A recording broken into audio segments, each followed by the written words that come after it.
Okay, so what did you want to say, Gerardo? Something profound. Good evening, ladies and gentlemen. This is Gerardo Poli. And this, oh, sorry. Okay.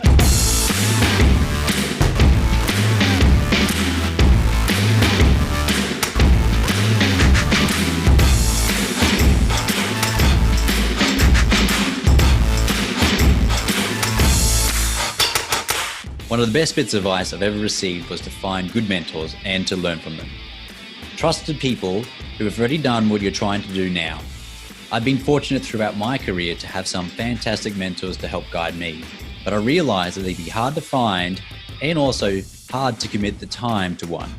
This is why we've gathered some of the best minds from the veterinary world and squeezed them for their wisdom so that you don't have to learn the hard way. With the help of our guests, we flip the veterinary profession on its back and explore its soft underbelly to find the tips, tools, and inspiration that you'll need to build the career that you've always wanted. I'm Gerardo Poli. I'm Hubert Hemstra, and this is the Vet Vault.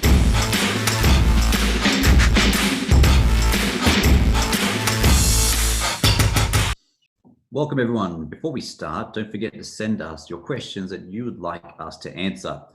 So what burning issues do you have that you'd like us to discuss with our guests? Contact us through our Instagram account, The Vet Vault, or send us an email at vetvaultpodcast@gmail.com. Our guest today, Helga Kausel, the traveling vet, is best known for her inspirational Instagram account where she shares her veterinary journey and her real-life traveling journeys. When Helga is not the traveling vet, she is an equine vet in Germany, and when she is traveling, she uses her skills, influence, and the money that she generates through her social media followers to improve animal welfare wherever she can. Check out her incredible adventures and the impact that she's had at her Instagram account, traveling_vet, or on her blog, travelingvet.blog. On her blog, Helga describes herself as a dreamer, a fighter, and an asshole. In this interview, Helga tells us about her journey so far, how she made her career choices, how she built up her confidence as a young vet, about the time she wanted to quit veterinary science, and how she became the traveling vet.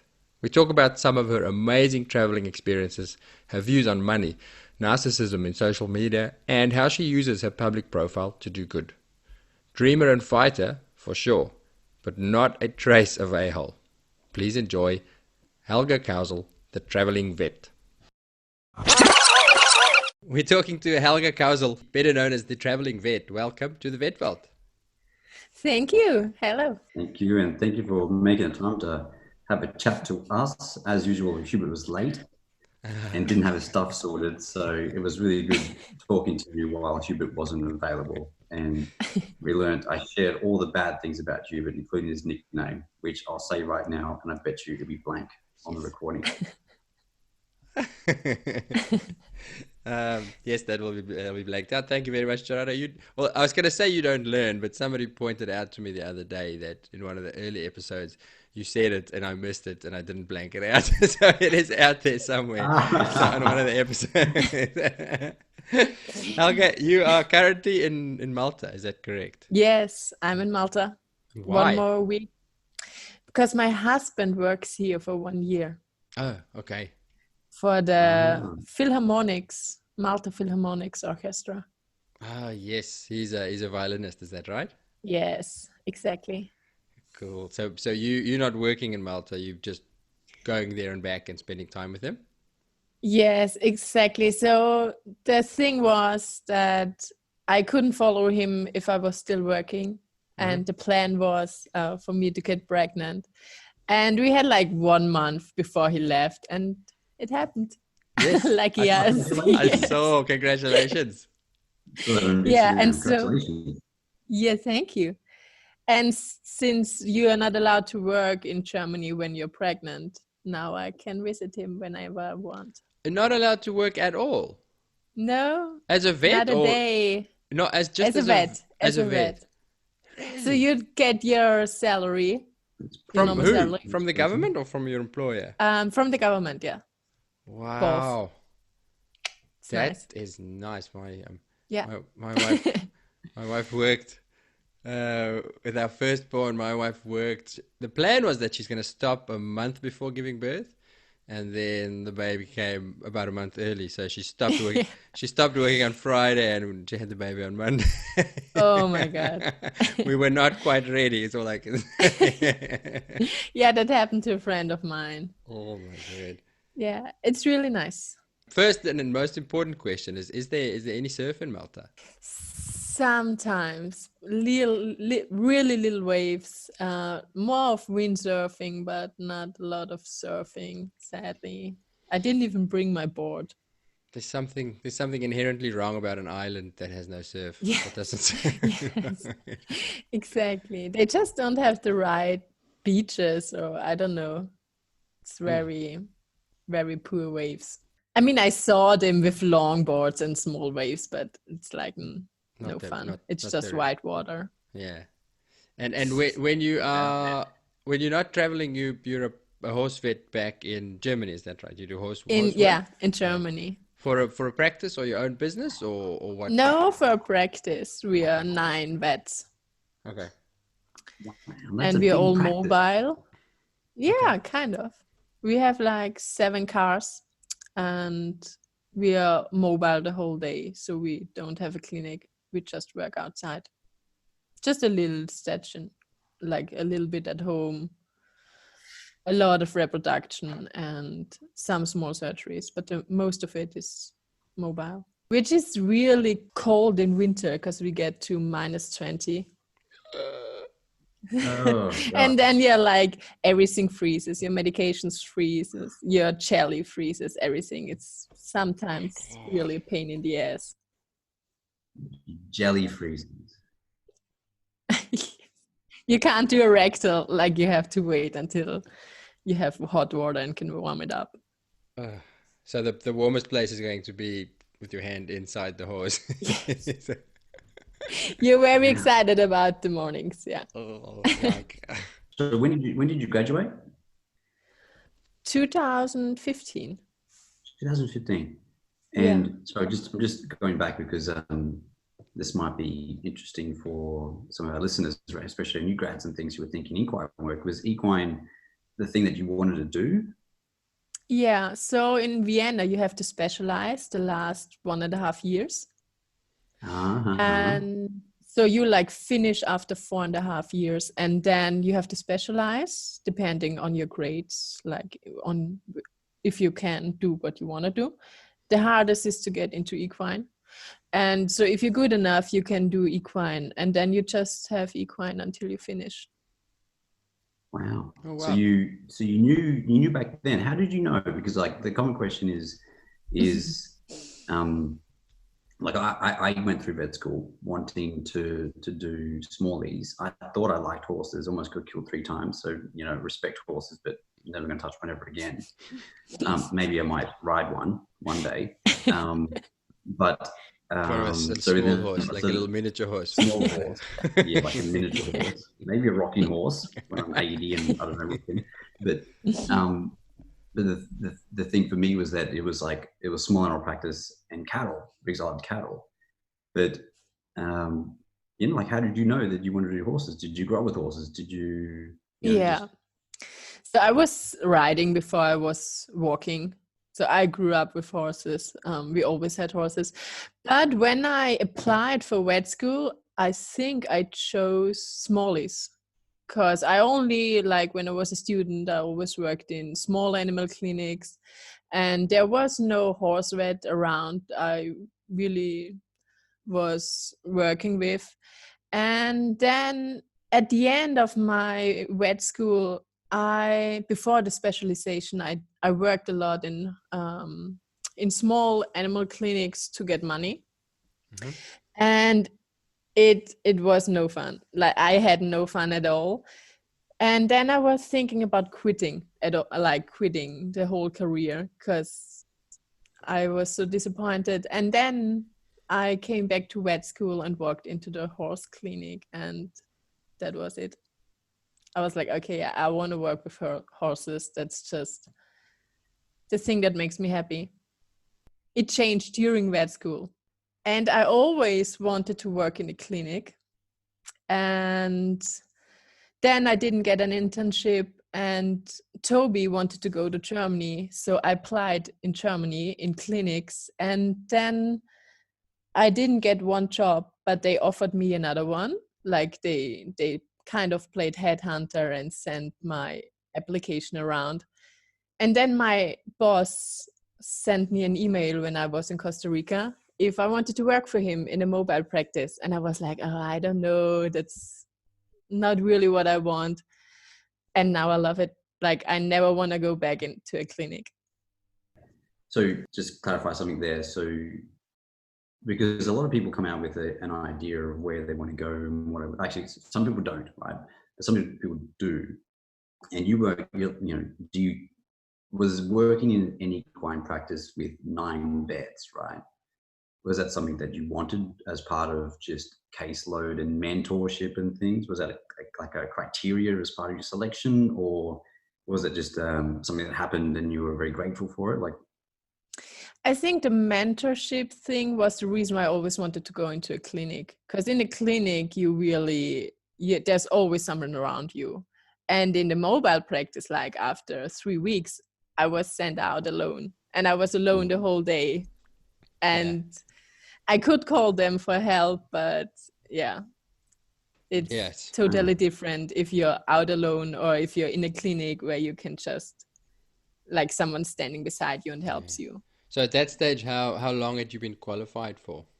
Like, I graduated in summer and I started my job in October, and I was traveling in the meantime. And then after 3 weeks, I worked on my own. Wow. Yeah, that's a bit intimidating. I mean, and at the beginning you do easy stuff, and then, like everywhere. I had my first, do you say hard birth? Like if you have to help a horse birthing, how do you call it? Dystocia or something like that. Yeah, I had this, like, I think after 1 month or 1.5 months, and my boss just came to me and said, oh, we have this case, so you go there and do this. And I was like, okay, I've seen a birth like once, a normal birth. And then he just sent me there, and I was like, and he was like, are you afraid? And I was like, yes. And he was like, yeah, okay, you're fine. You'll be okay. Call me. I was like, okay. It was so bad. And it went well, obviously? It went well. It was a miniature pony. So, and I came there, and I think I called my boss 5 times. And then I was like, okay, he can't help me anyway. So after 1 hour, I got it out. It was a dead birth, but we could save the mare. And after this, I found out that 50% of these miniature ponies, you can't help them. They have to go to a clinic or you have to put them down. So I was really lucky. I didn't know that before I started. So because for me, there was it had to work. There was no other way. Yeah. So I had to get it out, and I did. And I was very lucky. Wow. Skilled. Wow. Not lucky, you were skilled. You're very skilled. Have you got small hands? Yeah, you can just use one hand with this mini ponies. And it was lying down and standing up and everything. I was lying on the ground and standing up and everything, and on my knees. And then I always remembered vet school, and in the horse specialization we learned this with like puppets. Mm-hmm. So I always remembered what she showed us with these puppets and how do you move it. And yeah, I'm very thankful for this professor. Well done. With puppets. Yeah. With puppets. All I could think of is like Sesame Street and Kermit the Frog and stuff. What? Yeah, like Kermit the Frog. Yeah, we did it with this, like with a horse puppet, and then she was doing it like this. And how do you get it out from the horse when it's like this? It's obviously nobody can see what you're doing, but Helga looks like she's rapping. Do that again. Like she's doing dancing. Like when I have the leg like this and this, and then you have to do like this. Video. I've got a video now. Yeah. And this is Helga's first show. The Yeah. live Helga show. Yeah. I want to go back a little bit to your stint in small animals. Why didn't you like it? What was it about it that you didn't like so much? I think maybe it was the clinic where I worked. Well, I was just cleaning and getting um not nice comments from my vets, Ah, and I don't know it. It's just I really love horses, okay. and I love my dogs and cats, but they're different. Yeah. I just No, I was just curious whether there was a particular thing that you didn't like, or just didn't like the job. I think horses are kind of easier.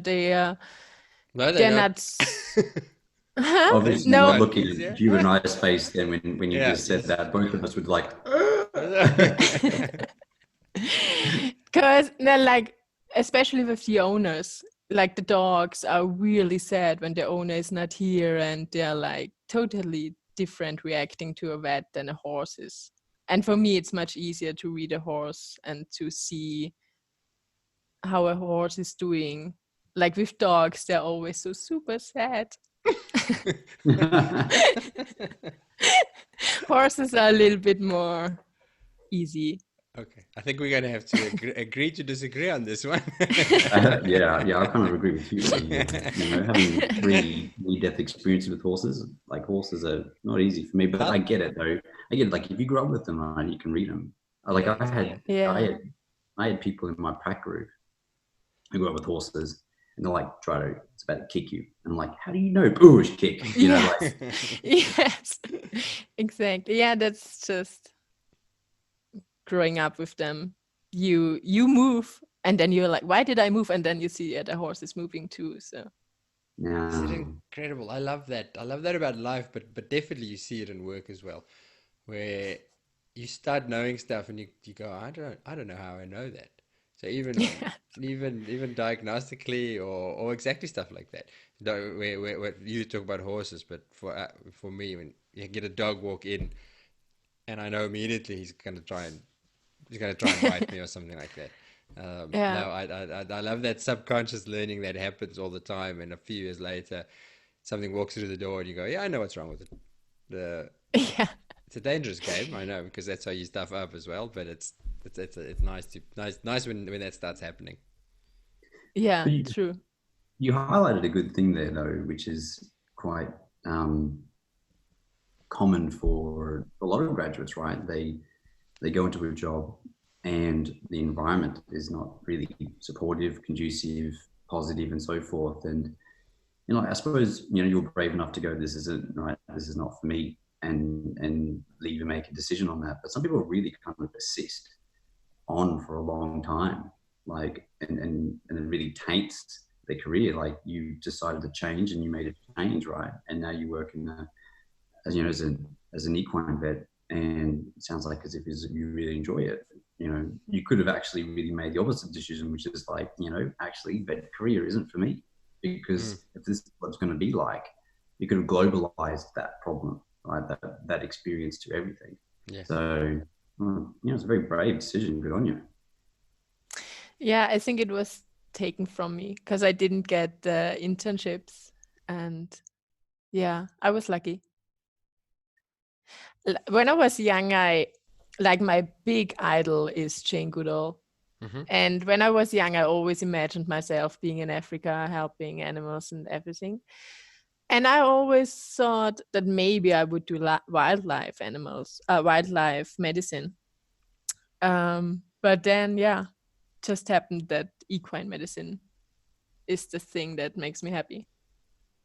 Mm. Which is a very nice segue into the traveling stuff. Gerardo, you look like you had another question. Sorry, did I Yeah. steal your thunder there? Let's segue into the traveling stuff. Just one or two more questions around actually. How did you handle and cope with, I suppose, being by yourself out on the road, and tackling cases like that, that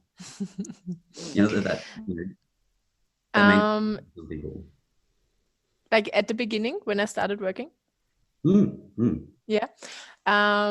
So I know that the first 6 months in my job, I was nervous until 10 p.m. in the evening.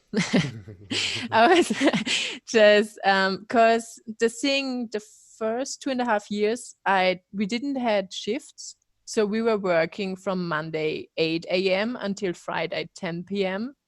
in a row, always on call. Always on call every night. Yeah.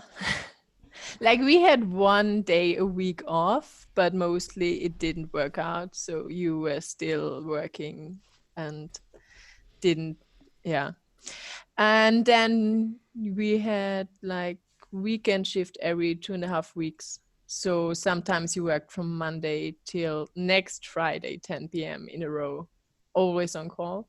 Lucky thing is that like in winter, you don't really have a lot of emergencies at night. Okay. Like you have it at like 8, 10, between 8 and 10 p.m. But after this, they don't call anymore because they just don't hear the horses.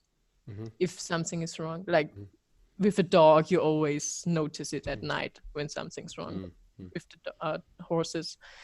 But in season, you get calls like at 3 a.m. at night. So I was always nervous until 10 p.m. And after 10 p.m., I was like, okay, I think it's not very common that someone will call me now.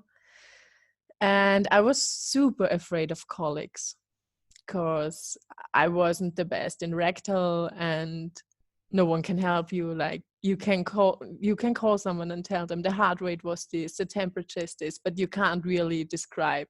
I mean, you can try to describe, but if you don't feel it, you're helpless alone out there trying to do a rectal exam and find out what's wrong, which I learned super fast is the rectal is not the most important thing. It's a big part of the examination, but there are a lot of things that are more important than the rectal. And then on my first weekend shift, after a month or 5 weeks, I had my first weekend shift where we are just 2 vets on the whole weekend. And I had 7 colleagues on one day. And I was like, okay, I'm fine. I can do every colleague. Yes. So that helped a lot. And yeah, I was going to say baptism by fire. There's one way to learn. It's just jump in the deep end and you swim or you drown. Yeah. And the good thing is I have really one of the best employees you can imagine, like my boss. You call him employee. Yep. And I could always call him with the most stupidest question. I could call him and ask him like 20 times a day. And he would answer and tell me again and again what to do or how to help me. That's important. Yeah. Mm-hmm. Like this is really fascinating because I don't mean to say that your story is like, fascinating from a scientific point of view, but it's, like it's a very different story from what we often hear around people's experience with, like, I don't know, like the unknown and like how do they push through that? You pushed through that. Was it because you constantly kind of knew that 10 o'clock would come and after 10 o'clock, okay? Is it that endpoint, that light at the end of the tunnel 6 days a week? Or was it just the fact that you loved horses and, you pushed through that? The thing was that like at the first year of working, I didn't feel like working. It was like I'm doing it adventure every day. It was like there are so many adventures and I get paid for it. It really didn't feel like working. It was just like, wow, today I did this and I learned this and it was super exciting. And of course I was super afraid, but at the same point, it was not feeling like work. It sounds like that was it, like because it's reframing the scared into exciting, right? And yeah, And I can see how they can push something through. Like that's how I got through the first 2 years of emergency. It was scary. And some of the Alex, I mean, she would never say this, but don't tell anyone I said this. We'll keep it just between the three of us. The three of us, okay? Everyone else will close your ears. For emergency, you used to actually like vomit before starting a shift. It was that stressful. Oh, yeah. And I used to have like cold sweats driving to work because the unknown. But like when I reflect upon what you said, it's the the fact that it was exciting for you actually kind of kept you going. Yeah. And what was really helpful was that like Toby wasn't here. So what really stressed me out that like when Toby visited me, I was stressed the whole day to come home, and then I was afraid someone would call and I would have to leave again.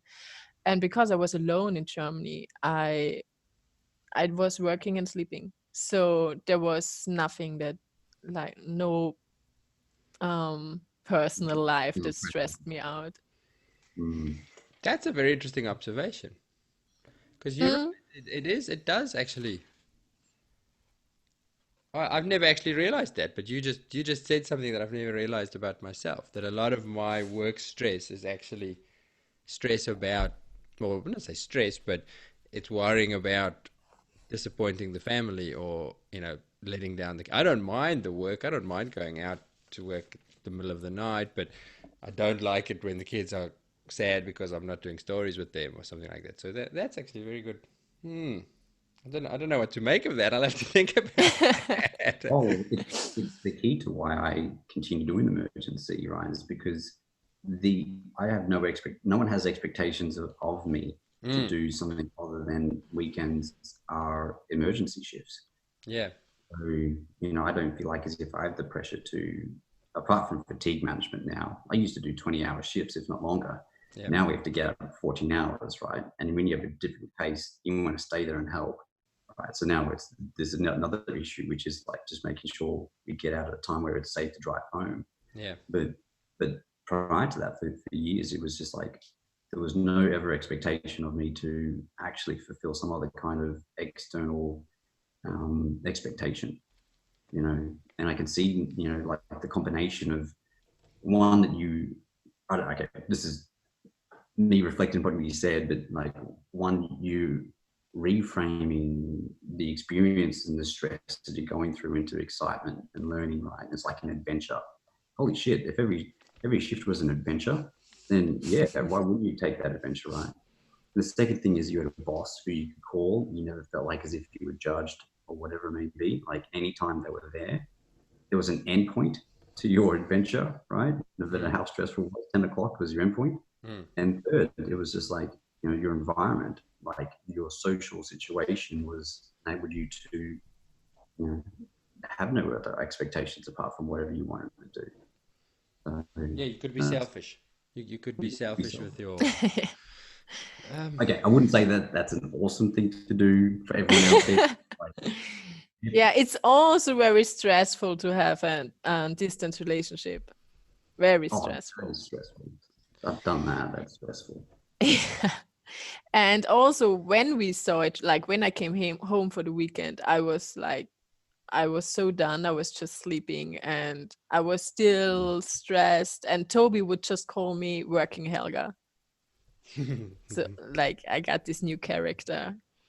Yeah. So what's the solution? How did the work situation change? Did you work less, or how changed? It changed last year, like almost 1.5 years ago. We started shifts. So now we like work from 8 to 4 p.m. if we have morning shift. Late shift is kind of sucks because you just have 4 hours off. You have off from 8 a.m. to noon. Yeah. And then you have a late shift, and then you work from noon till 8 a.m. the next morning. And it changes every week. Okay.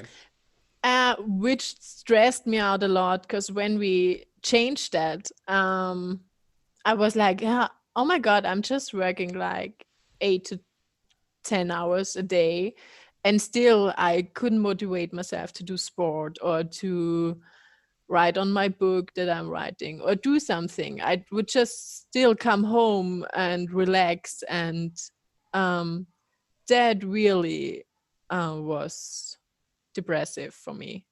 Like I had like 2 months where I didn't know why until I realized that I'm so unhappy with myself because I was just working 8 to 10 hours, and still when I came home I didn't do anything. Yeah, but that's pretty normal, I'd say. 8 to 10 hours is a normal workday for most people. Yeah, And then, but like before I worked like at least 12 hours a day, 12 to 14 hours, like every day. And then I didn't, and still like didn't do anything else. So So that what was was it then that changed? Was it, what changed? What point did you get to where it was like, I got to do something? when I stopped being depressive, you mean? yes. How did you fix Yes, it? why? Or have you fixed it?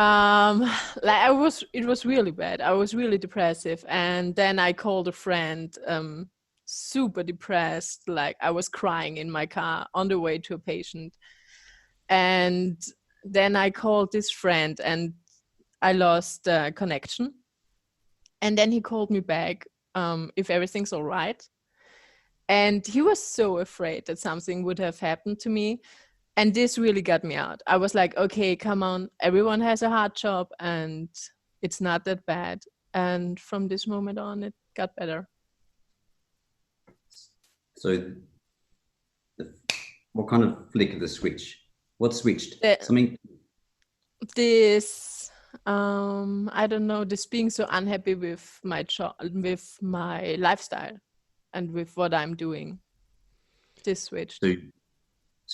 Okay, so your thought was, sorry, I'm just trying to get this clear because this is really cool. I'm sorry that I said that, but it's really important. Like the reason why we're going on about this and keep on asking, Jubin wants to talk about the countries you visited, which is cool, and I do No, too. this is better.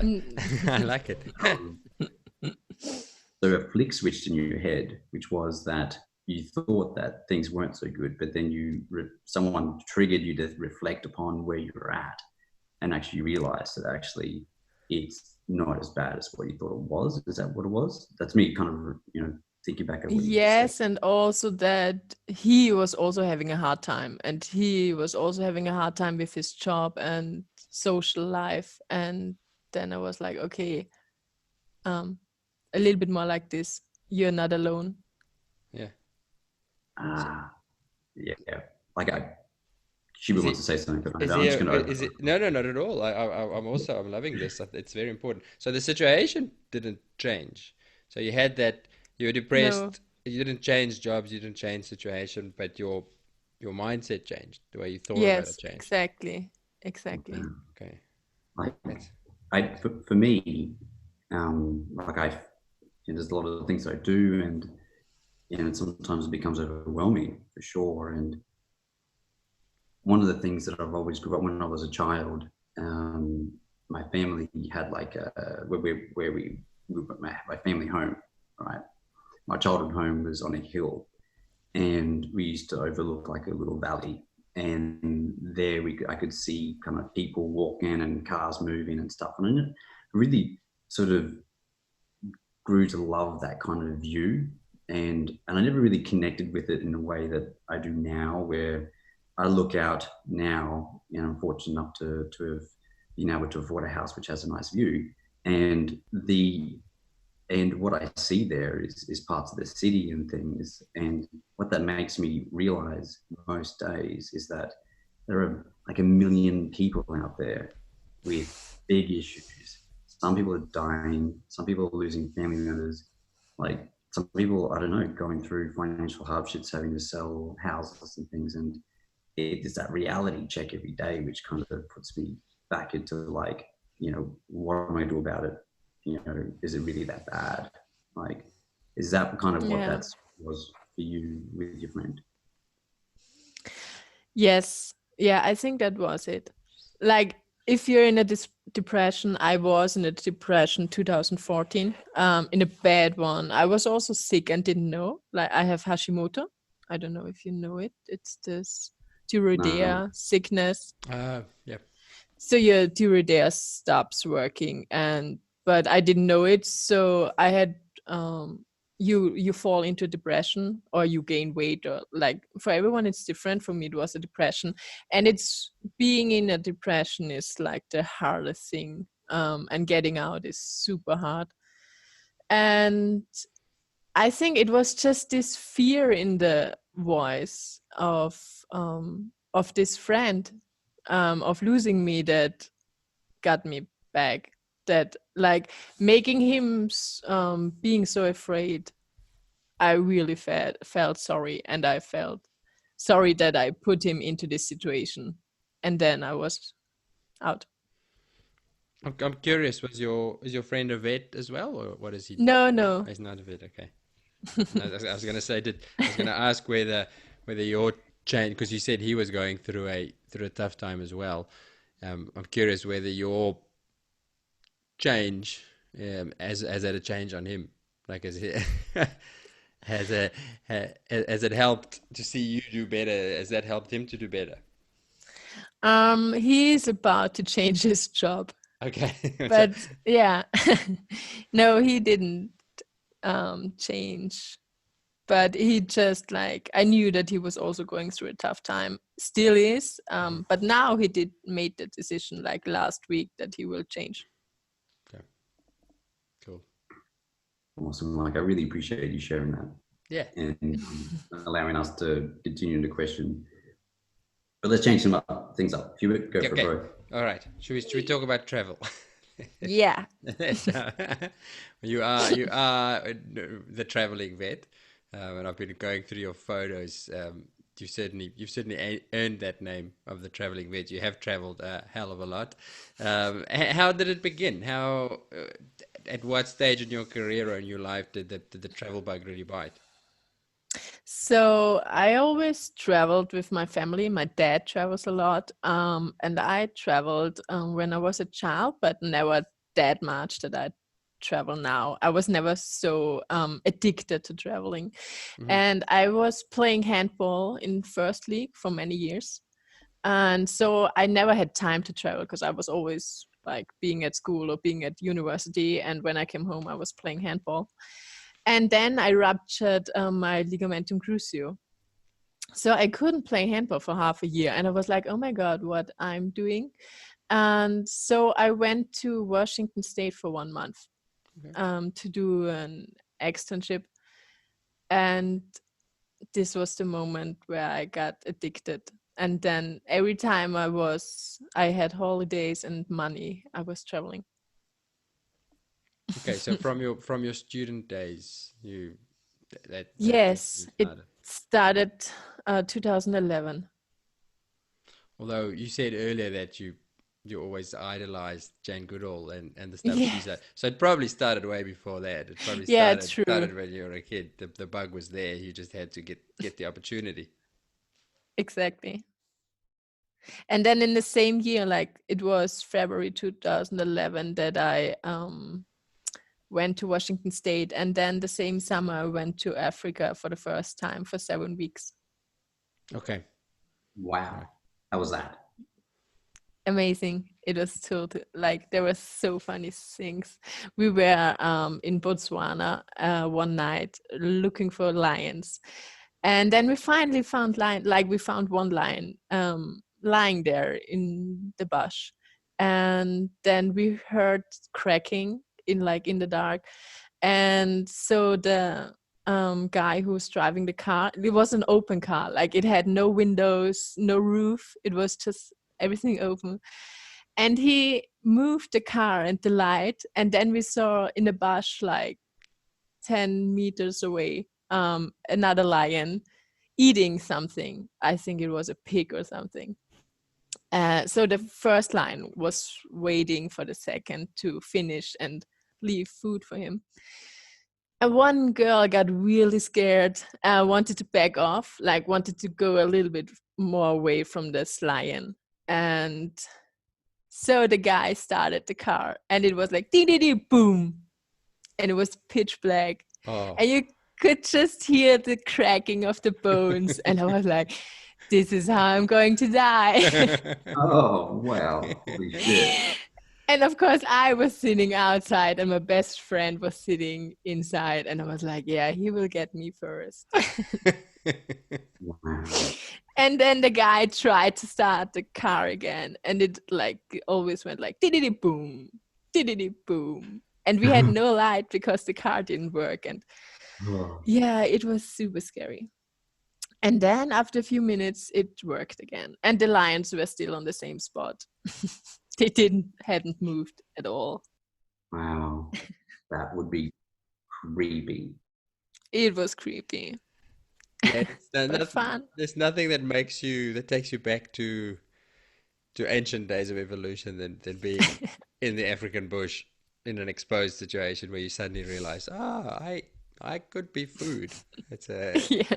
makes you realize where you belong on the food chain. That's for sure. Mm-hmm. Yes. Of all the places you've been, right, where would have had, like, I don't know, the biggest impact for you? Like the biggest kind of moment of aha or something? Boo. The thing is, I never read travel guides or anything before I go somewhere because I don't want to be disappointed. So it's always like, wow, when I come into a new country. And Africa is always, wow, like in a good and a bad way. And I have to say, like, after 2 weeks, it's always time for me to go back home because it's really tough to see how people and animals live and how people treat animals and treat other people and the environment. And yeah, I think these third world countries are always the toughest for me. Yeah, just to see how much there still is that should be changed and how much there is we could change and people should do, but people just don't care. Yeah, that's the hardest thing. What I love about how you travel, or certainly what I see on your photos, is that unlike a lot of travelers, tourists, you seem to see it and then you try and do something about it, or where you can. It looks like your trips are not just, oh, look at that, let's take some cool selfies and let's go back home and do nothing about it. You had a quote actually. I wrote it down somewhere that I really liked. Sometimes you need to change the easy for the right, Yeah, which is not easy. That's that's why which it's is not easy. actually a quote from Harry Potter, like kind of like Oh, really? Dumbledore said. Yeah, it's the thing that he said. There comes a time where we have to decide if we where we have to do the right instead of the. Oh wait, now I don't know how it works. There comes a time where you have to decide if you want to do the right or the easy. Yeah, Yeah, something like this. yeah. Um, I are had there, a, sorry, G, you go. oh, sorry. I was going to share a similar experience that I had. I love trekking and I love walking through nature and things. And one of the most humbling experiences I've ever had, well, one was actually standing next to a lion. You just feel like a piece of meat, right? You just feel totally unequipped to deal with the lion, right? Right. And this was actually recently when I was in Dubai. It was one of the sheikh's lions that they housed because it was uncared for properly by the previous kind of. So what happens is a lot of the sheikhs, they have these big cats and wildlife, but it's actually all rescued, and the perception is that actually they buy these pets and and cut their teeth out and claws and whatever and stuff. But quite often the sheiks will actually like capture and intercept pets, like wildlife that are shipped to these countries as pets, and then they take on the responsibility of like like they can't release them back in the wild. So they're taking responsibility because they just have the funds. And standing next to one of these lions, like a full-grown black maned lion, was just like scary as hell. So that was the first one. Anyway, that Where was the was most that? in Dubai. In In Dubai. Dubai. Mm. Whoa. But the experience I was going to share was when I trekked to Everest Base Camp, and as I walked, it was the second time I went to Nepal, and it was a third world country, right? And just like there was like the care for the pets, like they do take care of their pets, but you know, like there's street dogs and so forth. And when I was walking through the villages, you can see kind of how hard life is, and it was really good in terms of perspective. Mm. And so when I did the Annapurna circuit the first time, that was, you know, eye-opening. The second time I went back, I did Everest Base Camp. And when I was at the Everest Base Camp, we watched the sunrise over Everest. And it was in that moment, there was this most humbling experience of just feeling small and insignificant, that I felt like as if something needed to change. And like that whole experience there is that started the whole process. We raised funds and we built a school in Nepal. And that was my contribution back from that experience. Like that kind of, those experiences can change people, like your experience in Africa, right? Seeing how hard it is for people and how, you know, how they treat animals, which is, sounds like as if it's fueling some of the things and the messages that you're trying to put out there. Yeah. So where did you travel in you went to Nepal? Yeah, I went to Nepal and Nepal. did 2 treks in Nepal. So really beautiful people, but just hard life, a hard life. Yeah. But I think these, like, I have been there and they're different than people in Africa, like to European or Australian people. They're like very open and welcome. Mm-hmm. Which sometimes in Tanzania I have the feeling that I'm not welcome, or that, yeah, I think it's always different if you travel or if you go there for work. Like if you go there for work, they always kind of have the feeling that you want to change something that they don't want to change because they have done it forever. Mm-hmm. Why should they change it? And so it's very interesting if you work with people there. And like when I travel alone, it's always hard to get to people. And I've worked in Tanzania with MAVO. It's called Meru Animal Welfare Organization. And the guy who founded it, he is really good because he says that you can't just go there and tell them how to do it. You have to show them another way, and if they want, they can accept it and change things and see that if they do like this, the donkey will like live 5 years longer. And it's really hard to change something by not making obvious that you want to change something that they have done like this forever. Sounds like change management 101. It's like changing clinical standards in a hospital where you feel like you can make a difference, but it's been done one way the whole entire time. So you learned that the hard way. Like, I cannot imagine how difficult that must be for a culture like that. Well, I've just, it's a similar experience. I've just come back recently from a trip to Lombok, where we worked with street dogs to try and sterilize street dogs. And there was actually quite interesting. We did 2 separate areas of work in the little town in Lombok, in the main tourist town. There's a well-established little charity that's been working there for a while, and the locals around them understand what they're doing and are really supportive. So our first few days we went with hung around with them and worked with them, and it was easy because the locals would show you around and say, well, there's a dog, come and get this one, or they're really helpful.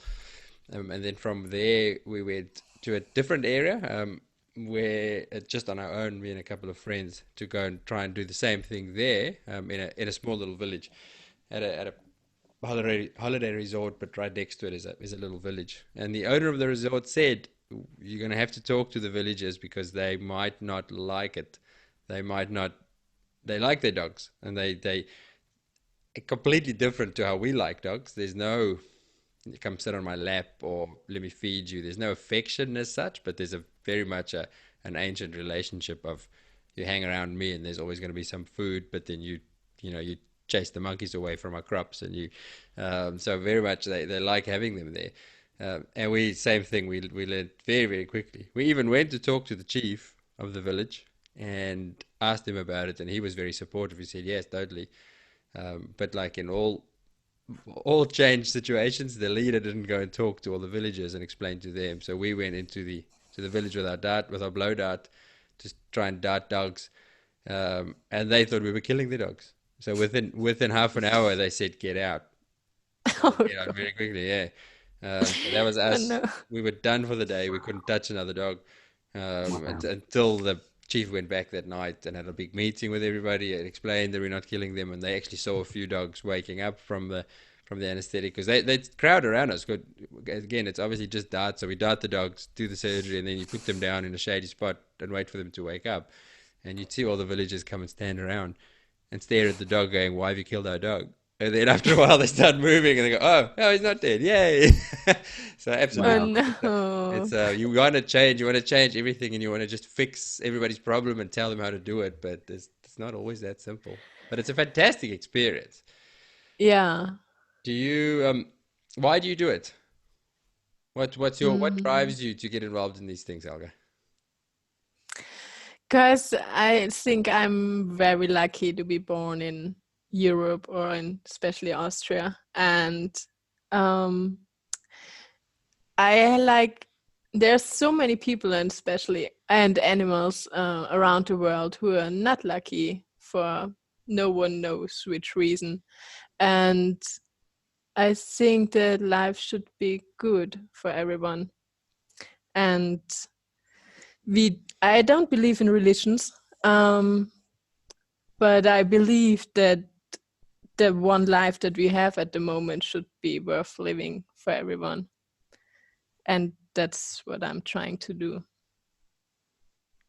Awesome. How That, how, how do you stop from feeling overwhelmed? Because once you start looking and once you start seeing all the problems, it can be really overwhelming to see the extent of the problems and the extent of the imbalances, to the point where sometimes it's tempting to go, well, I can't fix it, so I'm just going to give up. Um, yeah, I think you always have to live for the moment and remember what you can change and which lives you can change. Also, if you can't, of course, help everyone. And um, of course, it's very sad most of the time. And I had this experience in Tanzania where we found puppies in a bush Hmm. and they were full of mango worms. And I didn't speak for the next 3 hours because I was so angry with the whole world and with these people and with the situation that we have this.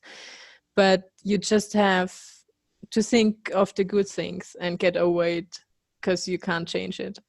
Like you can't change every sadness in the world. Yeah, if you could Well, change the way that you feel, essentially what you did there, really, isn't it?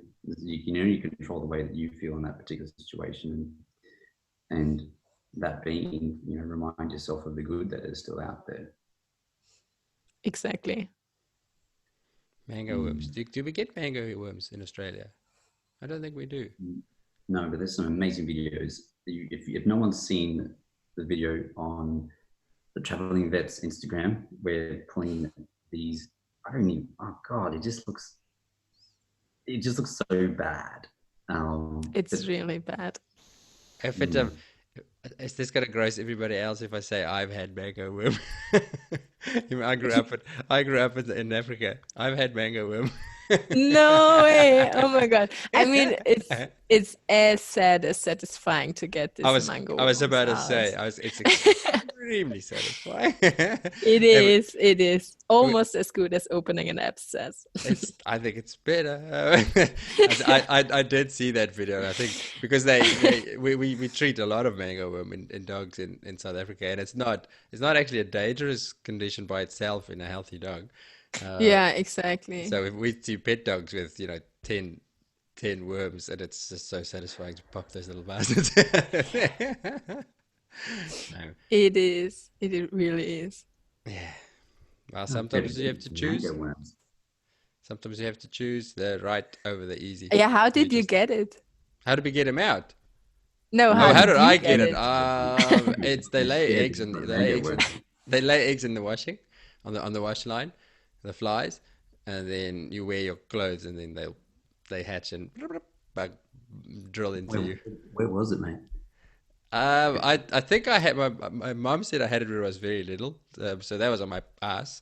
Because because these were the days of non-disposable nappies, so my nappies were on the line, and then I can't believe I'm telling the whole world that I had worms in my Where worms in your where?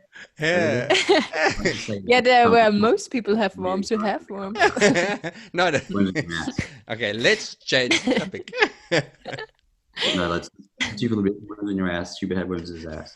And he No, talked about it long enough. let's Not say like in his let's reframe it on my on gluteus maximus, not in my a hole.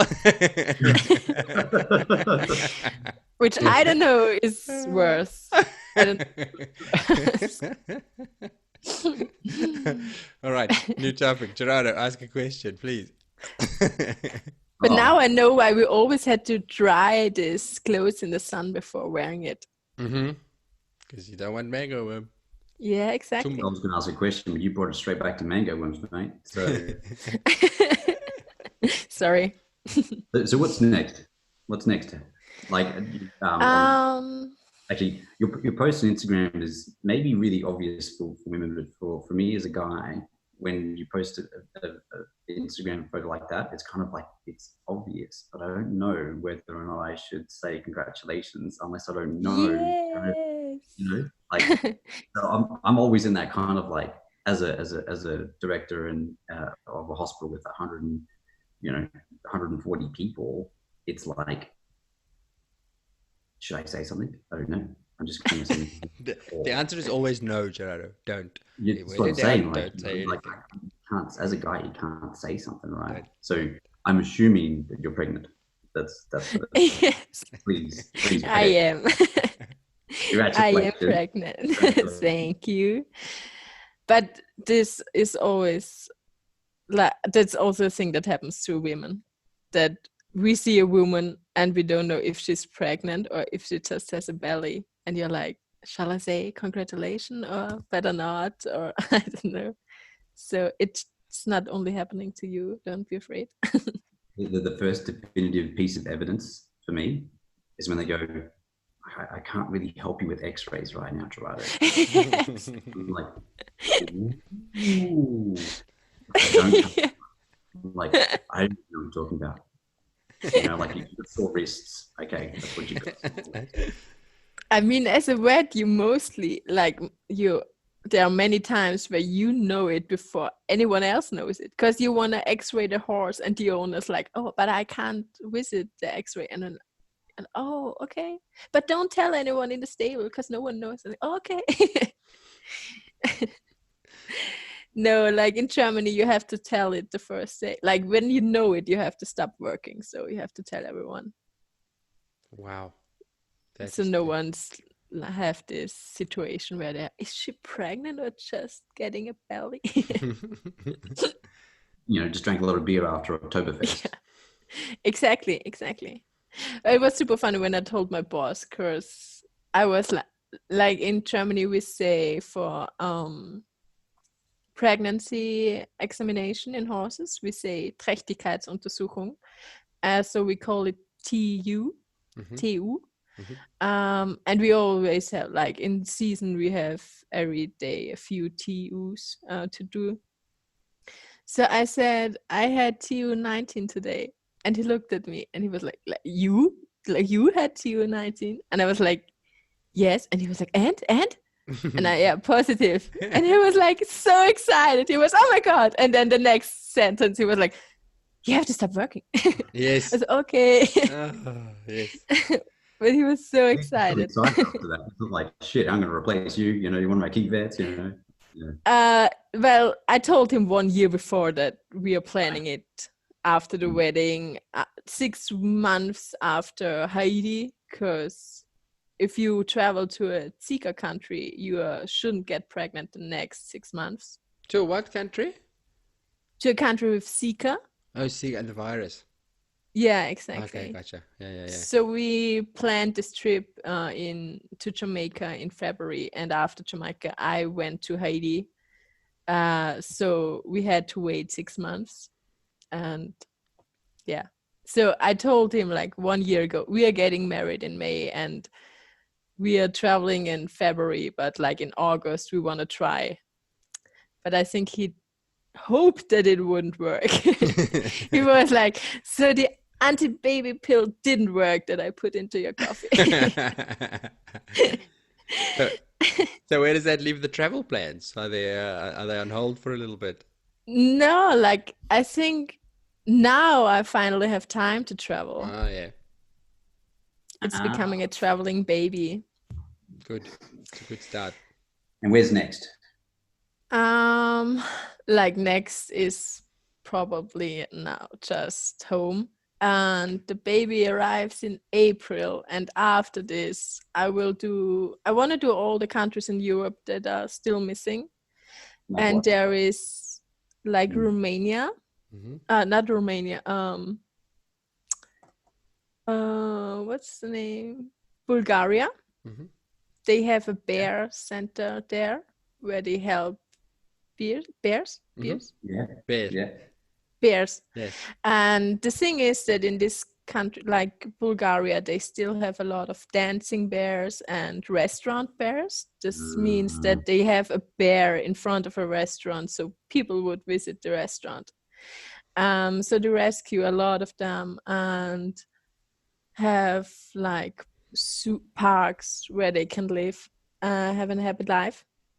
It's also with Four Paws, the organization, I went to Romania, and I would love to visit it, show people what happens to the money they give to Four Paws, and see how to help these bears.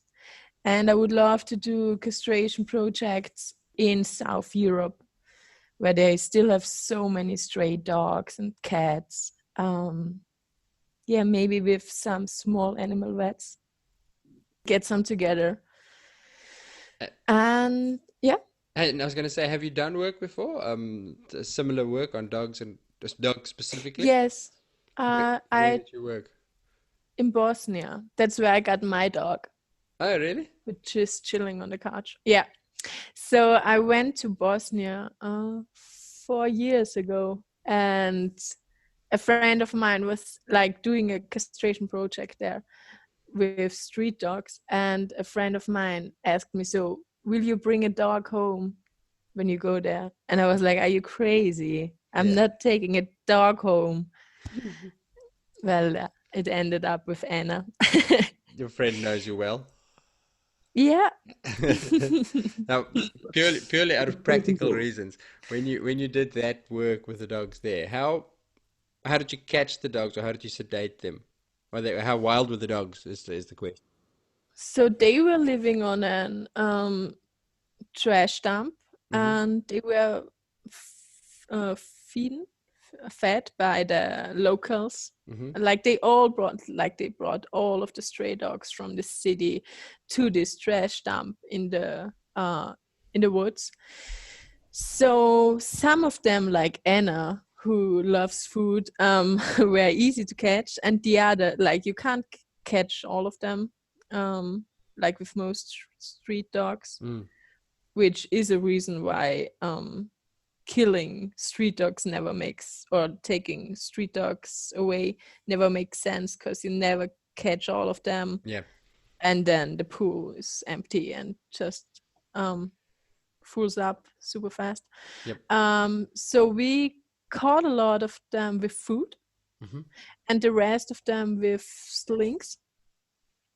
Yeah. So putting sedatives in the food, and then to drug them. No, just catch them while they were Okay. eating with the sling. Okay. Or Okay. yeah. All right. No, the ones I'm asking because in Lombok, they are extremely people nervous, and you can't get closer than about 3 meters to them. You can't physically catch them. So we had And you had a a blow dart dart, gun? yeah, A but blow dart. a blow dart gun, yeah. So you have to be able to get 2 to 3 meters away to be able to get a good shot. But then as soon as they see that you walking around, as soon as they see you looking at them, they're gone. So I'm asking Yeah. because I'm looking for better ways to make it more efficient next time. Yeah, I was hearing that you darted them, and I was like, "That's a good idea." It's a hell of a lot of fun, but it's not very time efficient. Yeah, I think feeding them is pretty good. Yeah, Like always at the same place, so they would come, and then you get closer to them, and then you can catch I them with think a I think sling. that's gonna be the plan next time. I want to drug them in their food. That's the plan. Yeah, yeah, like with foals. Yeah, We do exactly. this with foals back home. Oh, really? Mm-hmm. Gerardo, what are you Because signaling? What are you Because we signaling? keep on asking, we keep on wanting to ask a question at the same time. Oh, sorry, mate. Okay. And I got a question, and Okay, it's go. better than your question. yeah, You ready? Okay. I'll ask my question first, and then Hubert can ask this question. You can decide which one to ask. Okay. I don't have a question. Yeah. Okay. Okay. My question is: you've been around the world, right? And you've allied yourself, and you've kind of, done work with organizations and things like that. How does someone who wanted to do that? How does something like, what do you do? Do you just email and go, "Hey, my name's Helga. I'm a veterinarian from Germany. I do horses, exactly. but you know what? I will come and help you take care of dogs." Like, how did you reach out to Mostly like this. So them? at the beginning, like when I was a student, I did projects for students where they show you how you do it, and then you can learn how to do it. And there were projects from the university with vets and students, and you could help and learn something, which was really nice, also in Africa. And then now as a vet, I just, like in Tanzania, I text them. When I first texted them, I was like, yeah, I can help you if you want. I could come and help you and treat the donkeys, because I have no idea about dog medicine, but I can treat the donkeys. And then in Romania, I could treat the horses. And in other countries, either I go with a vet, and then like I do the first castrations with them, and then I do it on my own, or I just go there and play more like an influencer. So I say, "Hi, I have 500 euros, so let's buy medication, show people what we do, and I work with you like under your guidance." And people who know small animal medicine can go there and help. It's more of an influencer thing when I do small animal medicine.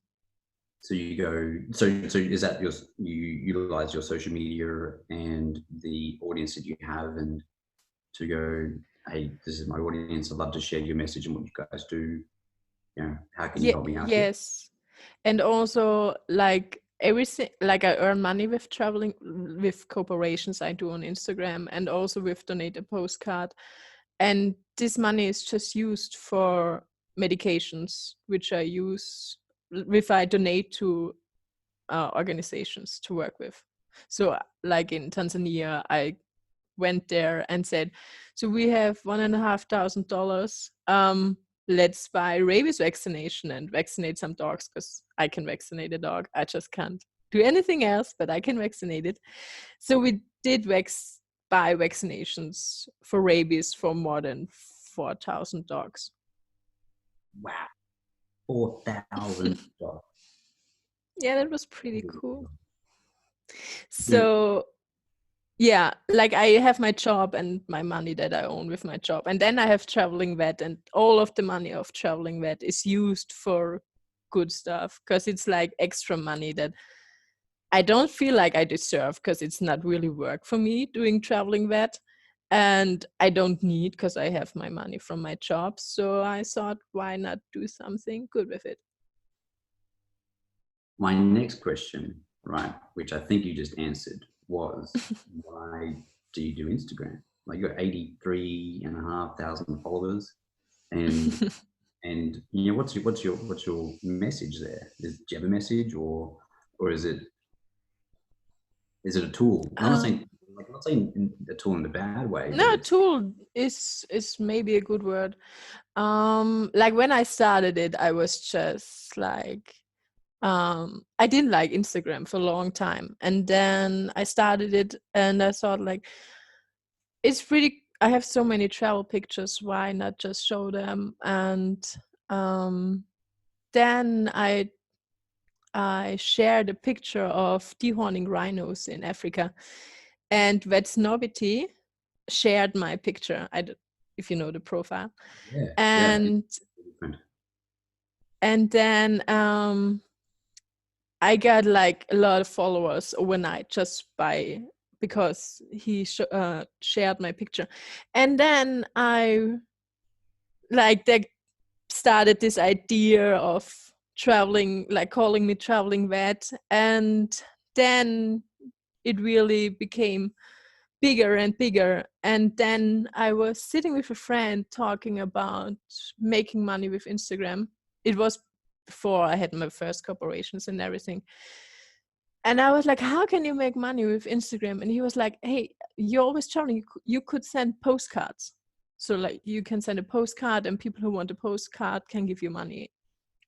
So I started this, and when it started to work, I was like, I don't need any money.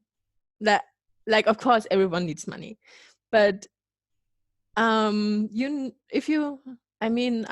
European Austrian who never had to care about food or where to live or go to school, so it's just an extra that I don't really need. And so I decided to use donate a postcard and traveling that money just for this stuff. Wow, that's really cool. A lot of people have Instagram profiles, right? And you know, they don't have a message behind it. You know, it's just there. Then they kind of share stuff, but there's like the impact. You know, like they don't have the mission and the impact that you. And because now where it's growing, and people start to know traveling vet, I really enjoy that I can teach people things that I know since years and never thought that people don't know it, like where eggs come from, where milks come from, why people be vegan, why people should treat the planet a little bit nicer, how people in other countries live, and that it's a big and huge privilege to go to school, to don't care how to get your dinner, and go to a doctor, like everything like this. And it's nice to show people that like there's a lot of different perspectives in this world. Yeah, and teach them a little bit. Yeah, that's so great. Awesome. See, this is why I love doing the podcast, Gerardo. just hey? You just love doing it because you get to talk to me.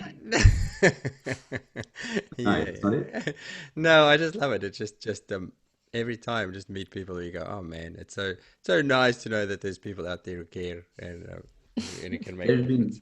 so many moments through this podcast, Helga, where I'm just like, wow, Yeah, wow, wow, wow, wow, wow, wow, wow. You yeah, know, if there exactly. was a word that went through my head the most tonight was wow, wow, wow, wow, wow. I see it's like 12:30 in the morning now, so this morning as well.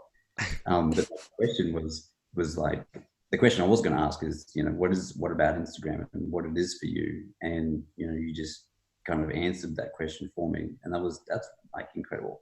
That's beautiful, and there's no ego there. There's no I'm doing this because I want to see how many followers I get. You know, there's I there's think this is always a part of it if you start social media. Like everyone is a little narcissist if they live on social media or if they share things on social media. But I think if you have the privilege that your account works and that people follow you and you get likes and get corporations, the least you can do is do something useful with it. Yes. And that's some, it, right? You started because of something, you know, that's personal for you, something you want to share, yeah, right? And then it grows because you get engagement, and then you feel like you have a social responsibility. exactly. You have a responsibility to the people who look at your stuff, to the people out there, and a lot of people don't realize that, and it's powerful that, you know, that you shared with that with us. So thank you so much. Thank you. I'm just stunned by the attitude of, all right, now I'm making money with this thing, but I don't need money. You just don't hear people say that. I don't need money, so let's use it for something good. That's The thing is, I've got to think a little bit about my own life after when we hang up here. You went to Thailand, right? And then you had an impact on like 60 dogs. So Lombok, but yes. sorry, mate, my bad.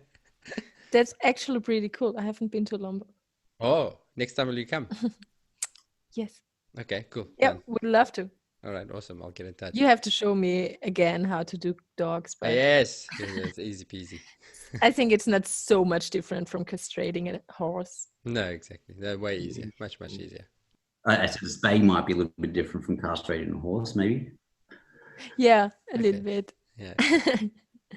You always have to ask yourself, like, if I wouldn't have Instagram, I would still be happy with the money I have. So it's just extra money. So I wouldn't be more happy to have more money. I'm happy already. So I don't need more money. Makes You sense? are wise beyond your years.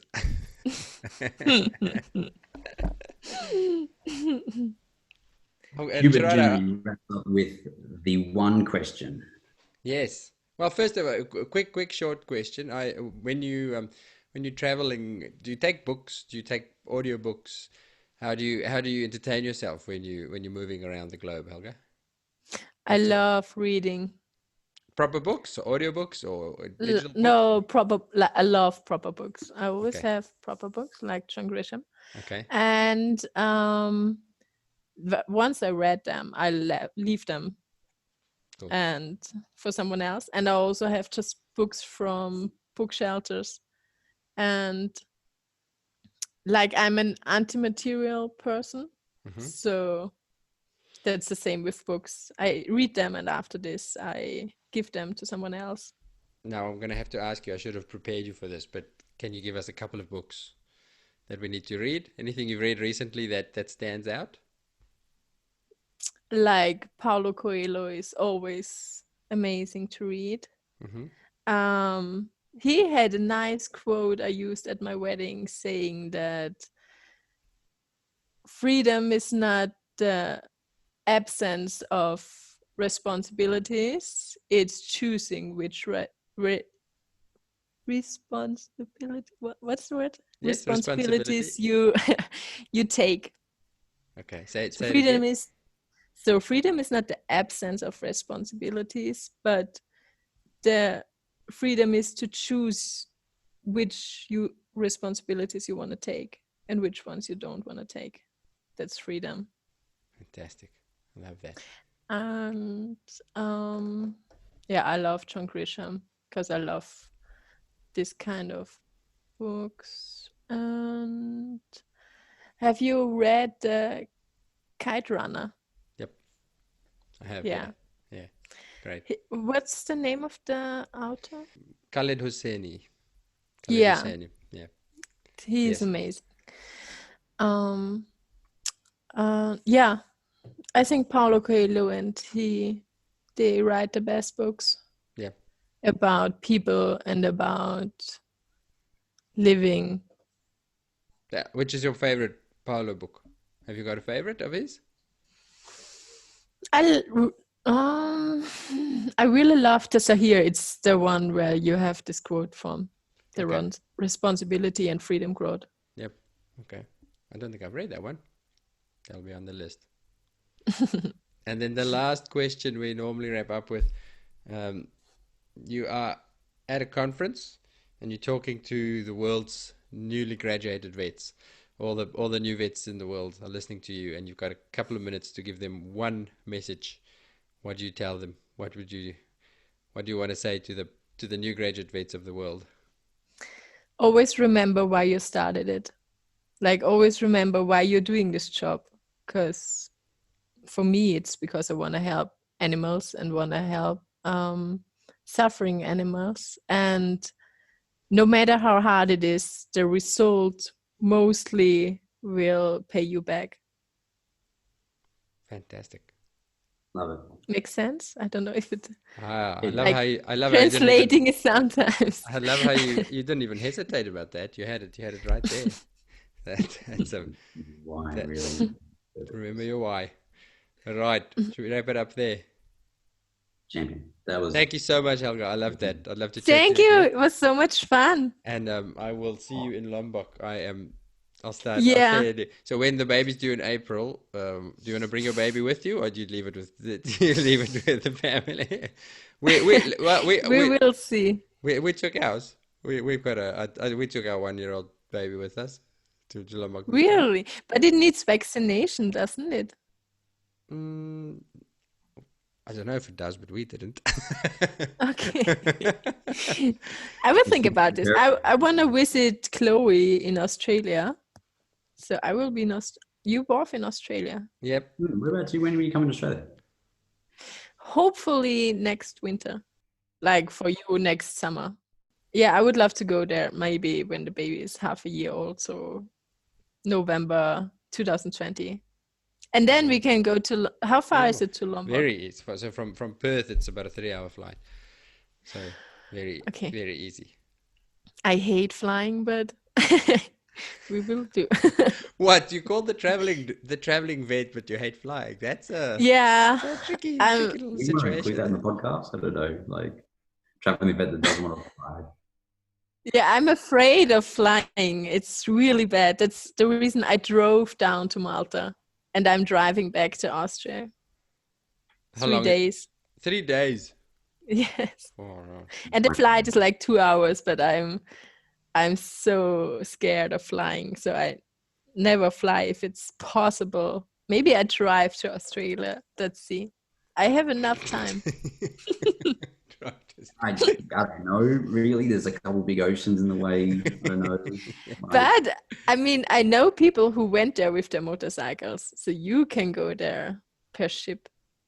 Yeah, you can get to you can get all over Indonesia with my motorbike and ferry. Yeah.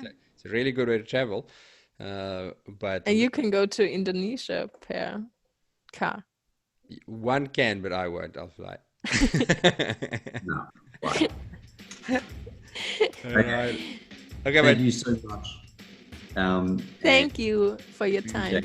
And if you haven't checked out the Traveling Vets Instagram, then you please do, because there is so many awesome posts in there, and her message is always so honest and positive. There are so many Instagrammers out there who share stuff that's drama and the bad things about, our clients and the pets that we treat. But Helga's messages are always positive, and I think that she's a real contributor towards our profession on Instagram. So thank you very much. Please check it out, and also check out her donate a postcard. Is that right? Yes. Yep. And the link is in her bio. So support that as well. Thank you very much, team. Thank you. See ya.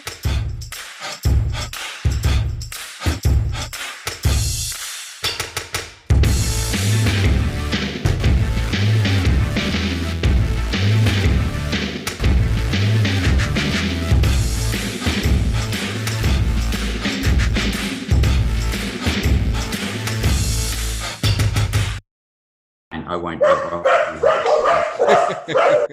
I'm going to mute you. It's just a sec. I muted you. Okay. You're muted.